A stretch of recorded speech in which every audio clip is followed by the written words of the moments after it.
Boa noite, igreja. Cumprimento a igreja com a paz do Senhor Jesus. Amém?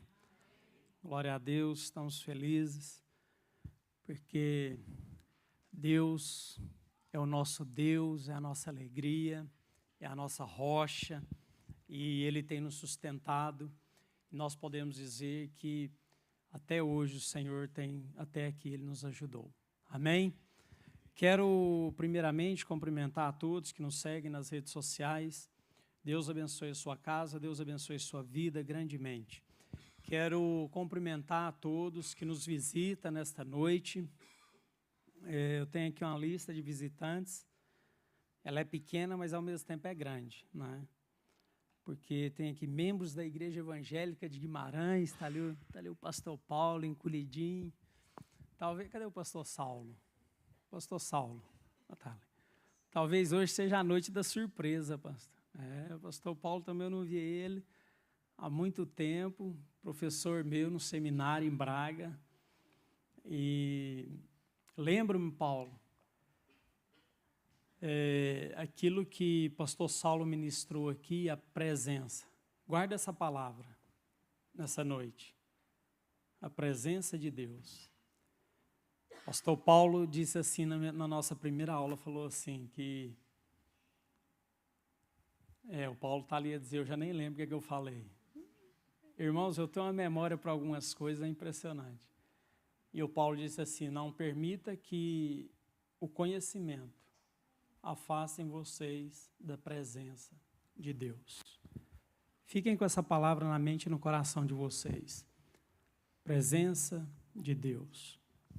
Então, quero cumprimentar nossos visitantes, membros da Igreja Evangélica, do pastor Paulo, a todos vocês, desde já, Elisane, pastor Paulo, a todos vocês, o nosso muito obrigado pela disponibilidade, o tempo de vocês, a vida de vocês em servir o Senhor aqui na nossa igreja, com as vozes de vocês, com a vida de vocês, nos abençoando ao fim dessa mensagem. Desde já, muito obrigado pela presença de vocês.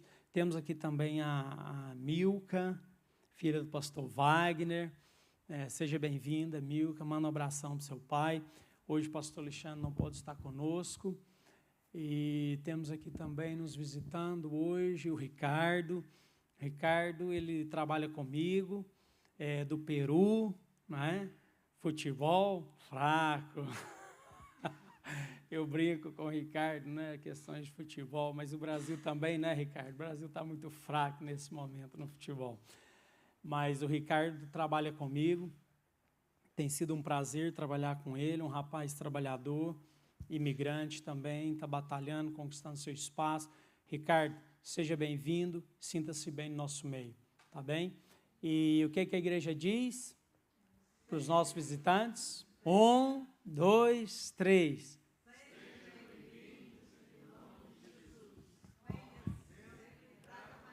Amém, glória a Deus. Glória a Deus, estamos felizes. Irmãos, pastor Saulo já ministrou aqui, talvez aquilo que é o cerne do Evangelho, a mensagem central do Evangelho, a presença de Deus. Como nós precisamos estar na presença de Deus. Mas antes de eu compartilhar algo que Deus colocou no meu coração, que tem muito a ver com a presença de Deus, quero só dar um recado, ou talvez dois, rápidos. Irmãos, tem a ver com o nosso próximo sábado. Desde já, o Denis, ele tem isso alinhado com o pastor Alexandre. Por causa dos nossos visitantes, muitas vezes na questão da oferta, as pessoas se sentem assim um bocado constrangidas, os visitantes e pronto. Mas independente disso ou daquilo, se nós concordamos ou não, o que ficou certo é que no próximo sábado, no momento das ofertas, nós vamos ter a caixa da oferta ali ao fundo. E nós, que somos membros da igreja, e estamos na igreja e entendemos o Evangelho, aquilo que Deus fez por nós, como foi ministrado pelo pastor Saulo, é um momento mais de gratidão do que outra coisa. Entre, deixe a sua oferta, o seu dízimo ali, porque na hora do culto, momento de culto, nós não vamos ter esse momento de oferta, ok? Tudo bem? Outro recado que eu quero dar é que no próximo sábado nós vamos ter o nosso culto, não é? O que é Natal para ti, e nós desejamos estar aqui, neste mesmo lugar, nessa mesma hora. Vamos convidar amigos, familiares, para estar conosco, para que Deus, né, fale aos nossos corações. A fé vem pelo ouvir e ouvir a palavra de Deus. E nós também vamos estar, orem por nós, por favor. Nós também vamos estar com a equipe de evangelismo no sábado, a partir das 3 horas. Atenção, equipe de evangelismo, o pastor Alexandre pediu para nós estarmos aqui às 3 horas. Das 3 às 4, vamos ter os 3 passos do evangelismo pessoal com o pastor Alexandre, que eu vou trabalhar, mas o Ricardo, vai Ricardo, pro sábado, né? Nós estamos aí numa corrida lá no trabalho, vamos trabalhar amanhã, se assim Deus permitir, e eu com certeza nessa hora não vou conseguir estar aqui, mas o pastor Alexandre vai estar às 3 horas, vamos fazer os 3 passos do evangelismo pessoal, e depois vamos para as ruas, vamos passar essa tarde evangelizando, falando com pessoas, falando do amor de Deus, e fazendo essa pergunta: o que é Natal para ti? Amém? Então estejam orando, a nossa equipe já está orando há algumas semanas atrás. Nós vamos fazer esse trabalho evangelístico debaixo de oração, de muita oração. Esse trabalho ele tem sido regado por muita oração, a equipe tem orado, e eu peço à igreja, não se esqueçam de nós, orem por nós, para Deus ir na frente e convencer as pessoas da justiça, do juízo e do pecado. Amém? Porque por mais estratégia que a igreja traz, por mais que seja muito bonita a estratégia, se Deus não for na frente, se Deus não convencer o homem, nada vai ser feito. Mas nós vamos fazer com certeza a nossa parte. Amém? Então esteja em oração por nós, a partir das 3 horas aqui na igreja. Amém? E vamos ter também um momento de oração agora, vamos curvar nossas cabeças, vamos orar por esse dia. Pai, em nome de Jesus, nós te agradecemos. Nós somos gratos, Deus, pela tua palavra. E, Senhor, em nome de Jesus, no próximo sábado, Senhor, todos os amigos, familiares, todos os nossos colegas que nós estamos a convidar para estar aqui neste local, Senhor, Deus, esse evangelismo nas ruas, Senhor, todas as pessoas que foram abordadas, Pai, todas as pessoas que receberem, Pai, um panfleto, uma pulseira, Pai, que elas sejam impactadas pelo Teu amor e pelo Teu poder, Pai, que essas pessoas venham a Te conhecer verdadeiramente, Pai. Deus, que desde o início deste culto até o fim, Pai, que o Teu nome seja glorificado e que pessoas se rendam a Ti. É o que nós oramos, agradecidos, desde já, no nome santo de Jesus. Amém? Amém. Glória a Deus. Denis, estou esquecendo de alguma coisa? Que o vice-presidente ali agora, irmãos, ó, está na nossa cola. Glória a Deus pela vida do Denis. Irmãos, pediu o Rodrigo aí para projetar 2 Samuel, vamos abrir nossas Bíblias, livro de 2 Samuel, capítulo 6, vamos ler todo o capítulo.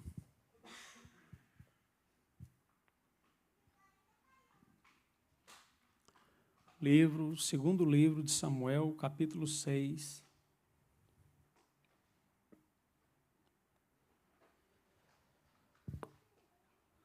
Vamos ler todo o capítulo. De novo, Davi reuniu os melhores guerreiros de Israel, 30.000 ao todo. Ele e todos os que o acompanhavam partiram para Baala, em Judá, para buscar a arca de Deus, arca sobre a qual é invocado o nome do Senhor dos Exércitos, que tem o seu trono entre os querubins acima dela. Puseram a arca de Deus num carroção novo e a levaram da casa de Abinadab na colina. Uzá e Aio, filhos de Abinadab, conduziam o carroção. Com a arca de Deus, Aio andava na frente dela. Davi e todos os israelitas iam cantando e dançando perante o Senhor, ao som de todo tipo de instrumentos de pinho, harpas, liras, tamborins, chocalhos e símbolos. Quando chegaram à eira de Nacom, Uzá esticou o braço e segurou a arca de Deus, porque os bois haviam tropeçado. A ira do Senhor acendeu-se contra Uzá por seu ato de irreverência. Por isso Deus o feriu, e ele morreu ali mesmo, ao lado da arca de Deus. Davi ficou contrariado porque o Senhor, em sua ira, havia fulminado Uzá. Até hoje aquele lugar é chamado Pérez Uzá. Naquele dia Davi teve medo do Senhor e se perguntou: como vou conseguir levar a arca do Senhor? Por isso ele desistiu de levar a arca do Senhor para a cidade de Davi. Em vez disso, levou-a para a casa de Obed-edom de Gate. A arca do Senhor ficou na casa dele por 3 meses, e o Senhor o abençoou e a toda a sua família. E disseram ao rei Davi: o Senhor tem abençoado a família de Obed-edom e tudo o que ele possui, por causa da arca de Deus. Então Davi, com grande festa, foi à casa de Obed-edom e ordenou que levassem a arca de Deus para a cidade de Davi. Quando os que carregavam a arca do Senhor davam 6 passos, eles sacrificavam um boi e um novilho gordo. Davi, vestindo o colete sacerdotal de linho, foi dançando com todas as suas forças perante o Senhor. Enquanto ele e todos os israelitas levavam a arca do Senhor ao som de gritos, de alegria e de trombetas. Aconteceu que, entrando a arca do Senhor na cidade de Davi, Mical, filha de Saul, observava de uma janela. E ao ver o rei Davi dançando e celebrando perante o Senhor, ela o desprezou em seu coração. Eles trouxeram a arca do Senhor e colocaram na tenda que Davi lhe havia preparado. E Davi ofereceu holocausto e sacrifício de comunhão perante o Senhor. Após oferecer os holocaustos e os sacrifícios de comunhão, ele abençoou o povo em nome do Senhor dos Exércitos. E deu um pão, um bolo de tâmaras e um bolo de uvas passas a cada homem e a cada mulher israelita. Depois todo o povo partiu, cada um para a sua casa. Voltando Davi para casa para abençoar sua família, Mical, filha de Saul, saiu ao seu encontro e lhe disse: como o rei de Israel se destacou hoje, tirando o manto na frente das escravas e seus servos, como um homem vulgar. Mas Davi disse a Mical: foi perante o Senhor que eu dancei, perante aquele que me escolheu em lugar de seu pai, ou de qualquer outro da família dele, quando me designou soberano sobre o povo do Senhor, sobre Israel, perante o Senhor celebrarei. E me rebaixarei ainda mais e me humilharei aos meus próprios olhos, mas serei honrado por essas escravas que você mencionou. E até o dia da sua morte, Mical, filha de Saul, jamais teve filhos. Amém? Palavra de Deus, de um texto lindo, um dos textos que mais mexe comigo na Bíblia. E a arca, para nós nos contextualizarmos, a arca de Deus, ela simbolizava a presença de Deus no meio do seu povo. E todas as vezes que um líder pecava, Deus permitia que outra nação invadisse Israel, levasse a arca para fora de Jerusalém. E creio eu que Davi, ele cresceu no meio do povo de Israel, ele cresceu no meio com seus irmãos, ouvindo as histórias dos seus pais, ouvindo relatos de grandes feitos que o povo de Deus tinha feito com a arca do Senhor. Então Davi, naquele momento, já sendo rei, acredito eu, um homem que fora dito segundo o coração de Deus, ele vai em direção a isso, ele sente aquele desejo de buscar a arca da aliança, a arca do concerto, para Jerusalém. E Davi vai com seu exército e traz a arca para Jerusalém.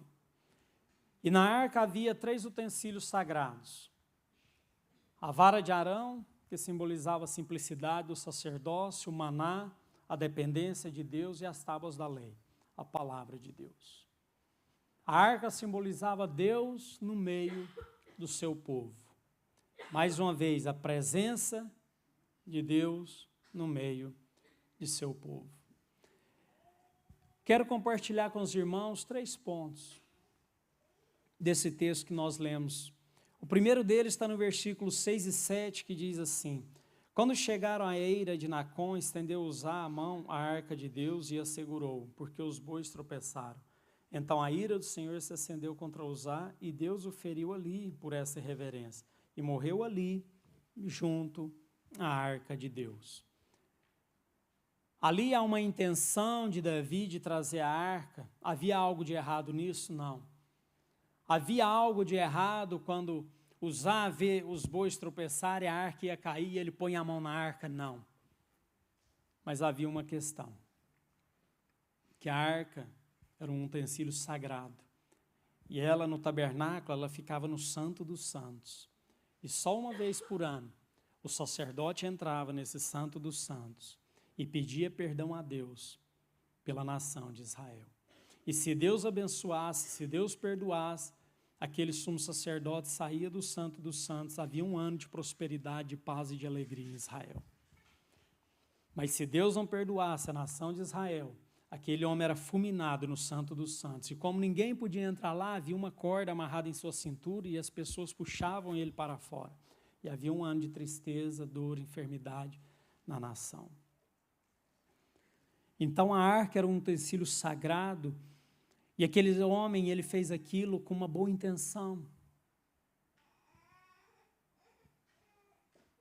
Eu aprendo aqui que às vezes a boa intenção não chega. Eu aprendo aqui que eu preciso aprender a fazer as coisas certas de forma correta. Porque havia uma instrução de Deus de como conduzir a arca. E não era em carros, mas era no ombro de pessoas. Talvez Deus já treinando a nação de Israel para aquilo que ele iria fazer através de Jesus.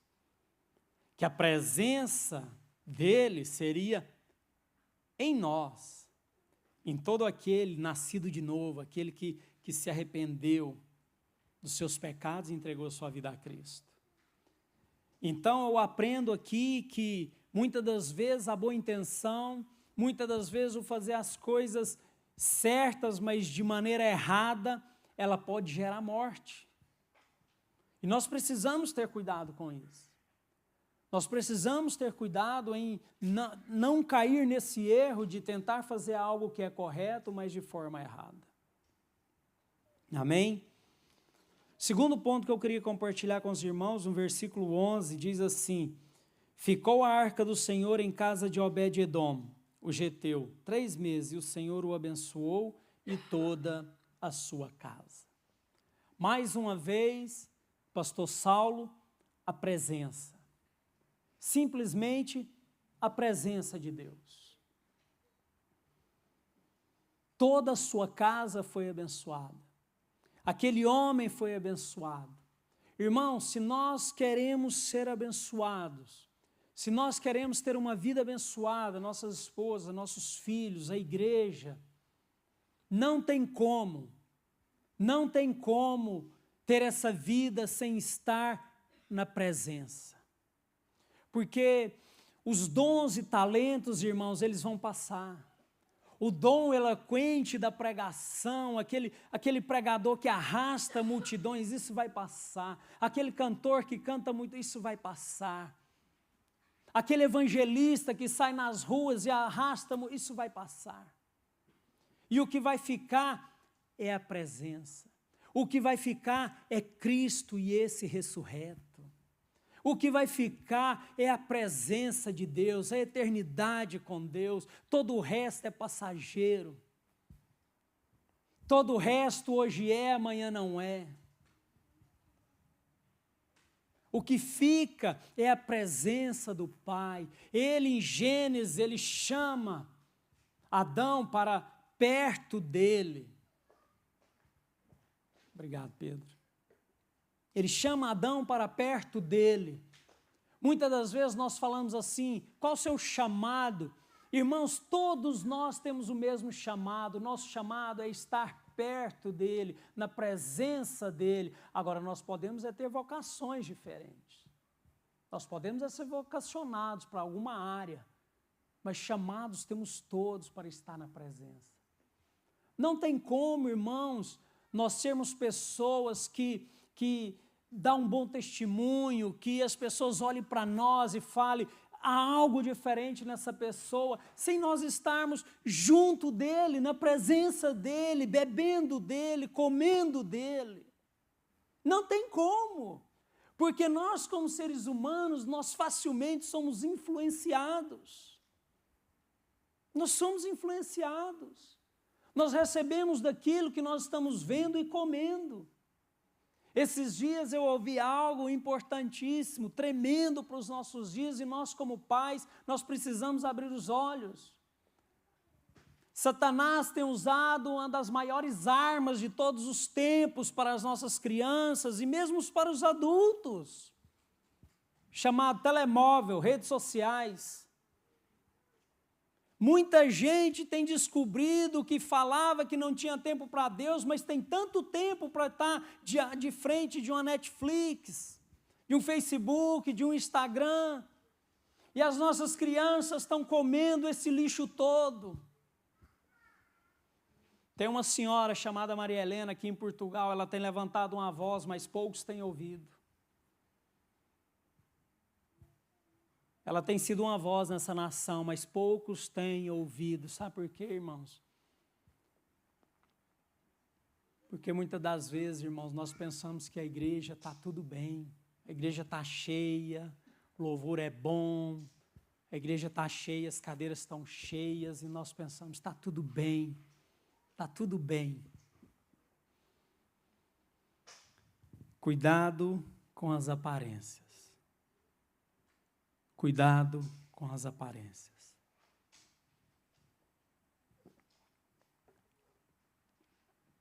Nem tudo que reluz é ouro. Nem tudo que reluz é ouro. Nem tudo que parece estar bem é um abrir de olhos para nós, irmãos. Nós precisamos estar na presença de Deus. Irmãos, Jesus, ele é luz. Eu olho para Paulo.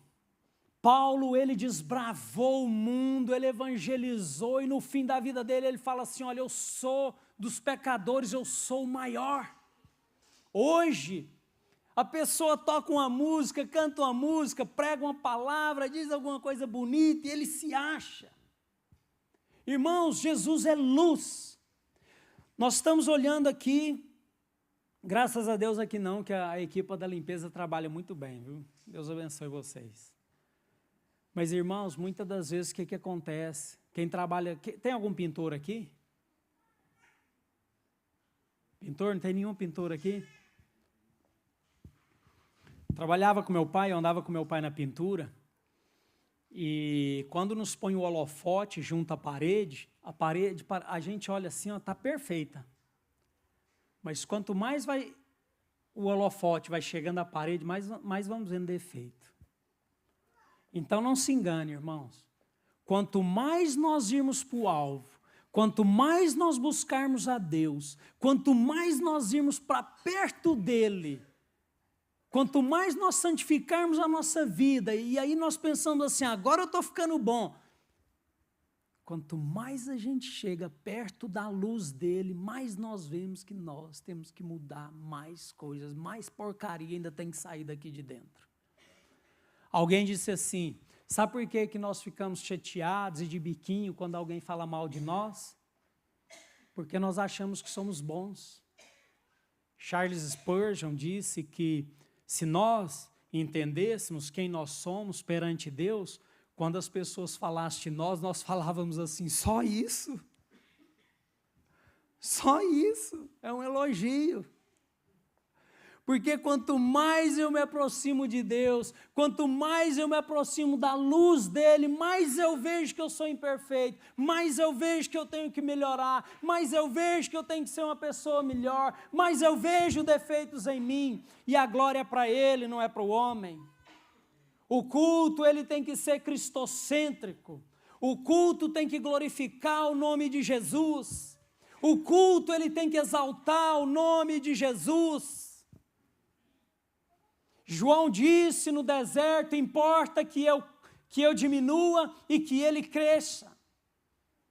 A palavra de Deus diz que não foi João que clamou no deserto, mas ele era a voz do que clama no deserto. Ele era o instrumento do Senhor da história. Porque alguns dizem que de Malaquias a Mateus, que não houve revelações, que não houve milagres, mas Deus não deixou de continuar a ser Deus. Ele não deixou de ser o Senhor da história.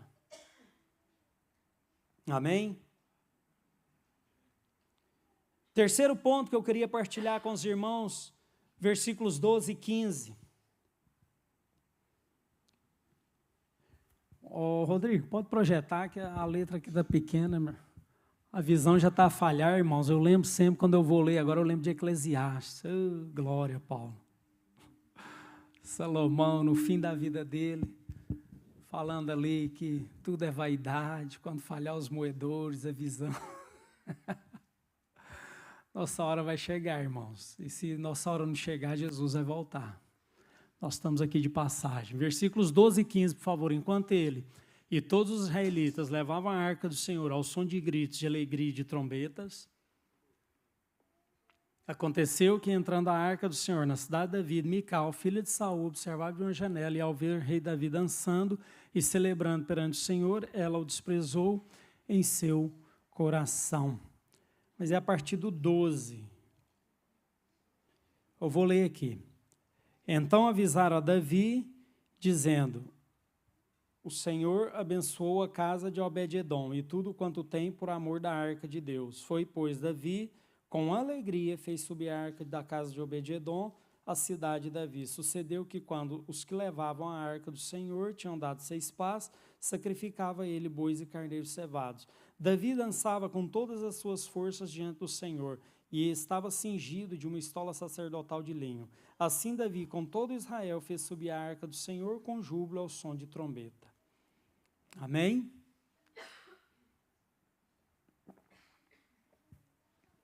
Glória a Deus. Então, aqui nesses versículos, nós vemos que Davi, ele volta, ele vai buscar a arca agora, e agora Davi faz algo diferente.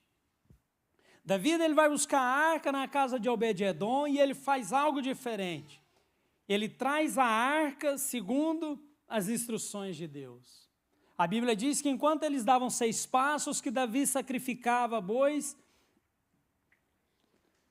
e ele faz como as instruções de Deus. É engraçado que nós, como seres humanos, nós temos um fascínio pelo lado místico, milagre, mas vocês já repararam que a palavra de Deus diz que Abraão é o pai da fé? E qual o milagre extraordinário que houve na vida de Abraão? Sabe qual foi o milagre extraordinário que houve na vida de Abraão? Ele creu, ele obedeceu.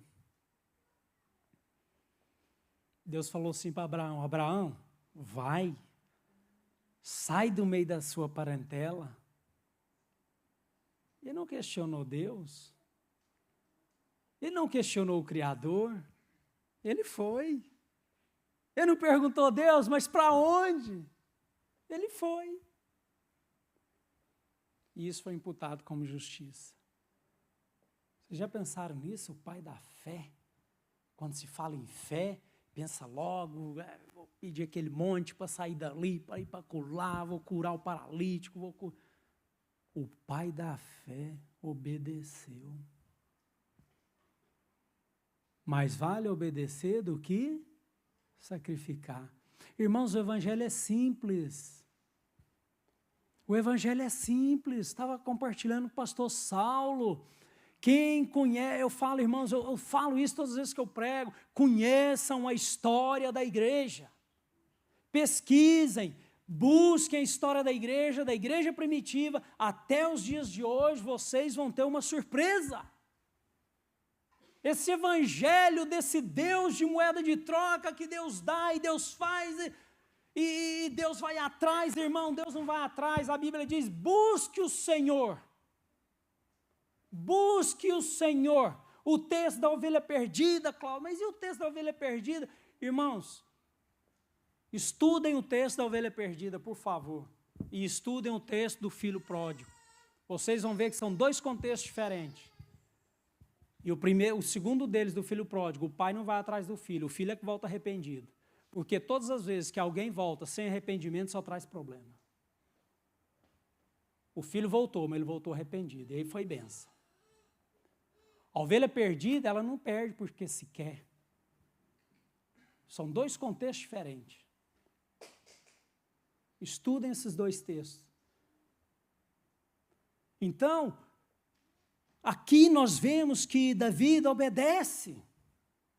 E ele traz a arca de maneira correta agora, no ombro do homem. E a palavra de Deus diz que, enquanto estava na casa de Obed-edom, abençoou ele e sua casa. E a Bíblia diz que Davi, ele dançava com alegria, ele dançava com todas as suas forças diante do Senhor, porque a arca, ela simbolizava a presença de Deus. E havia uma alegria naquele homem, porque a presença de Deus estava voltando para Jerusalém.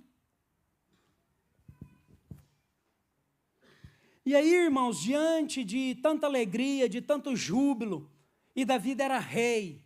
Davi era rei, Davi não era um qualquer.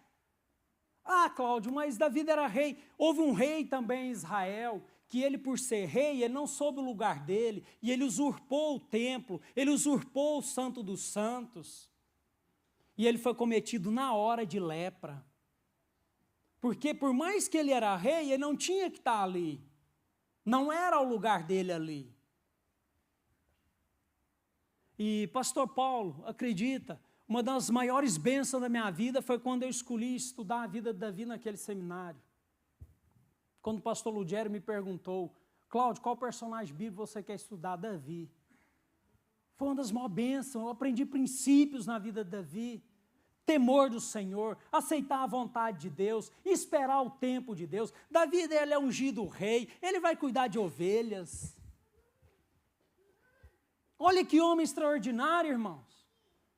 Aquelas pessoas se sacrificaram para buscar água para Davi, correram risco de vida. Ele chegou e falou assim, eu não sou digno de beber essa água, e ofertou ao Senhor. Davi teve Saul na mão e não matou. Davi foi ungido rei e foi cuidar de ovelhas. Nós aprendemos coisas extraordinárias, princípios bíblicos extraordinários com Davi. O filho do pecado dele, gerado com Betseba, ele orou, ele jejuou, ele pediu a Deus, Senhor, tem misericórdia da criança. Mas quando a notícia chegou, Davi, olha, a criança morreu, ele levantou, lavou o rosto, vida que segue. O Senhor deu, o Senhor tirou, louvado seja o nome do Senhor. Ele não indagou Deus, ele não perguntou Deus por quê. Princípios extraordinários nós aprendemos com esse homem, e ele traz a arca, e ele baila com toda a sua alegria, com toda a sua força. Irmãos, é tão sério essa questão aqui, que Mical olha pela janela. Irmãos, quem está na janela, a gente não sabe se ele está dentro ou se está fora. A janela é um lugar duvidoso. A janela nós não sabemos se a pessoa está lá de fora, se está fora da comunhão, se está dentro da comunhão. É um lugar esquisito. E ela era filha de quem? De Saul. Lembra-se do último versículo? Deus cerrou a madre de Mical por aquilo que ela falou para Davi. E ele falou, enquanto Deus permitir, eu continuarei me humilhando diante dos meus servos e das minhas servas, diante do meu Senhor que me chamou, antes que chamasse o teu pai. Por que Davi, como rei,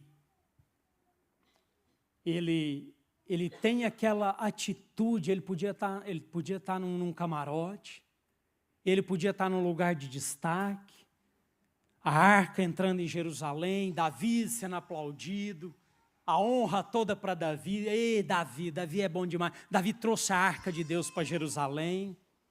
Não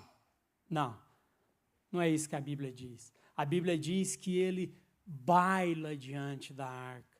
Mical, na minha tradução, diz aqui, como hoje fizeste como um vadio diante do povo. Davi não estava preocupado com a sua reputação de rei, porque ele sabia que ali estava o rei dos reis e senhor dos senhores.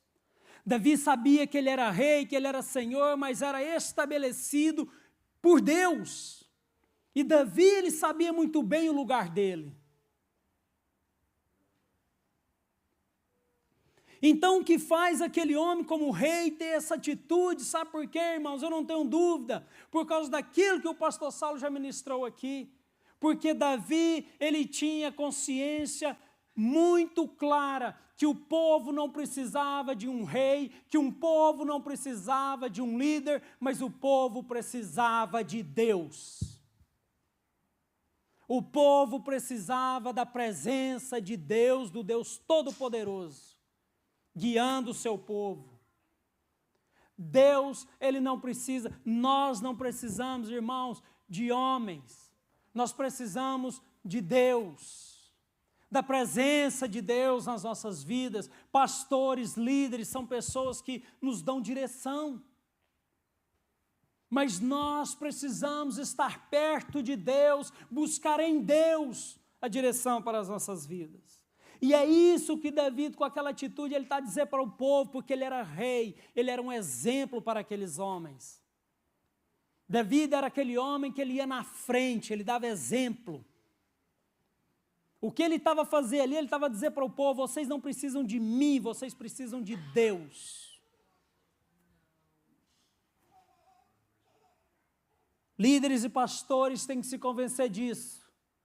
A igreja não precisa de homens, a igreja precisa de Deus. E a arca, ela tinha 3 utensílios, como eu disse, a simplicidade do sacerdócio. Como líderes e pastores que nós vemos por aí hoje, perdeu a simplicidade. Homens vivendo em Miami, no metro quadrado mais caro do mundo, líder de igreja e o povo passando fome. Como os líderes perderam a simplicidade, andam na rua cheios de segurança, parecem atores de novela. Como perdeu a simplicidade. O segundo utensílio que existia na arca era o maná, simboliza a dependência de Deus. Como a igreja tem apanhado porque parou de depender de Deus e tem dependido do homem. Como a igreja tem apanhado porque parou de depender de Deus e tem dependido do homem. A má notícia bate à porta, a pessoa pensa, eu vou buscar um político, eu vou buscar aquele irmão, porque ele tem muito dinheiro, eu vou buscar o fulano, o A, B e o C. Não! Vai para o seu quarto, fecha a porta, Mateus 6, dobra o seu joelho, fala com o dono do ouro e da prata, daquele que resolve todas as coisas, daquele que é o Deus da provisão, aquele Deus que não te deixa na mão, aquele que é Pai. Se nós somos maus e não damos coisas más para os nossos filhos, o que fará o nosso Pai Celeste? Como a igreja tem apanhado porque parou de depender de Deus e tem jogado a sua dependência em cima de homens. Pastores vão embora, a igreja... Líderes vão embora, a igreja... Porque a base não está nas Escrituras, a base não está em Jesus. Vem a tempestade, a casa cai, por quê? Porque não está no fundamento dos apóstolos, não está no fundamento de Jesus, não está na mensagem da cruz, o evangelho é renúncia. Aí quando vem a má notícia, mas não é assim que eu ouvi lá na igreja. O evangelho é um evangelho de renúncia. E as tábuas da lei, o terceiro utensílio sagrado que havia na arca, a palavra de Deus. Irmãos, púlpito não é lugar de contar história. Púlpito não é lugar de abrir Bíblia, ler introdução e contar história. Púlpito é lugar de pregar o evangelho. Púlpito não é lugar de dar recado. Púlpito da igreja é lugar de pregar a palavra. Assim diz o Senhor. Púlpito não é lugar de falar palavras que vai massagear o ego das pessoas. Púlpito é lugar de pregar o evangelho.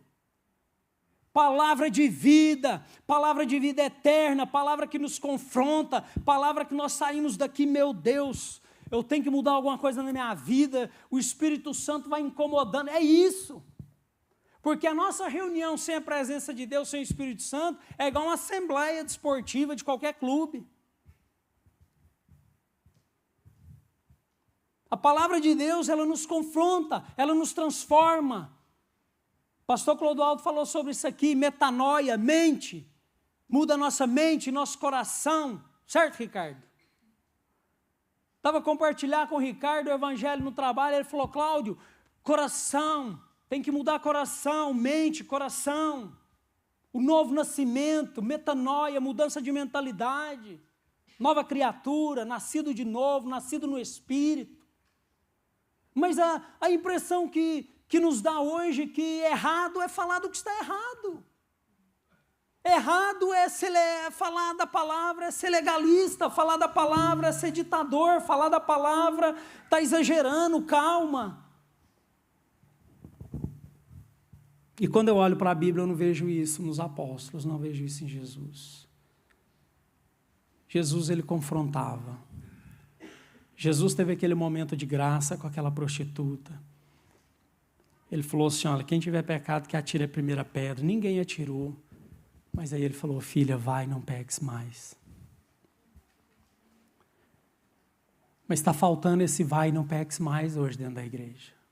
Vem do jeito que está e continua do jeito que está. Eu não vejo isso na Bíblia. Vai e não peques mais. Tem que haver mudança, irmãos. Tem que haver mudança. Irmãos, uma igreja que não ora, ela não subsiste. Não se iludam. Eu tenho falado isso. Uma igreja que não ora, ela não fica de pé. Um crente que não ora, ele não fica de pé. Não se iludam. Não se iludam com cadeiras cheias. As cadeiras esvaziam de uma hora para outra. Uma igreja que não ora, ela não subsiste de pé. Uma igreja que não está na comunhão, ela não subsiste de pé. Uma igreja que não conhece a palavra de Deus, ela não vai fazer a vontade de Deus. Ela vai fazer a vontade de todos, menos a de Deus, porque não conhece a palavra de Deus. E a palavra de Deus, ela está revelada na Bíblia. E se nós não conhecemos a verdade da Bíblia, nós não conhecemos a vontade de Deus. E se nós não vivemos a vontade de Deus, vai dar ruim. Romanos 12:1 diz assim, que a vontade de Deus é o quê? Boa, agradável e perfeita. Então Davi, ele entendeu que o povo não precisava de um rei, mas que precisava de Deus. Alguém disse assim, nesses dias, que ofereceu uma pasta de chocolate para uma criança e uma barra de ouro. Ela pegou na pasta de chocolate. E ele comparou essa criança com a igreja, com as nossas igrejas dos dias de hoje. É normal que a criança pegue a barra de chocolate. Só que a criança não sabe que a barra de ouro compra várias barras de chocolate. E a igreja do Senhor hoje tem vivido assim, tem comido as migalhas. Deus quer dar broa para o povo dele, mas a igreja tem comido as migalhas. Por falta de entendimento. Salmo 23, eu concluo, o Senhor é meu pastor e nada me faltará. O original, o Senhor é meu pastor, de nada tenho falta. Ministração do pastor Saulo, ele é suficiente. Mas tem um detalhe aqui, nessa frase tão pequena, o Senhor é meu pastor e nada me faltará, de nada tenho falta. Tem aqui, é muito profundo, é a frase muito curta, mas muito profunda. Porque para que nada me falte, Jesus tem que ser meu pastor. Para Jesus tem que ser meu pastor, ele tem que ser meu Senhor. E para ele ser o meu Senhor, eu tenho que estar debaixo da autoridade da vontade dele. Essa questão do livre-arbítrio, pronto. Há muito que se diga, irmãos. Porque quem tem Senhor, ele não vive de qualquer maneira, ele não faz o que quer. Eu não peco, nós não pecamos, porque nós decidimos não pecar, mas nós podemos. Mas nós escolhemos não pecar. A Bíblia diz, tudo é lícito, mas nem tudo nos convém. Irmãos, que nós possamos viver de fato e de verdade. Essa palavra. O Senhor é o meu pastor, de nada tenho falta. De nada eu tenho falta. O Senhor é o meu pastor, de nada eu tenho falta. Eu tenho tudo. Tudo. Deus, Ele nos completa. Deus, Ele nos completa. Ele é tudo. Ele é a fonte. Ele é o início, meio, fim. Ele é tudo.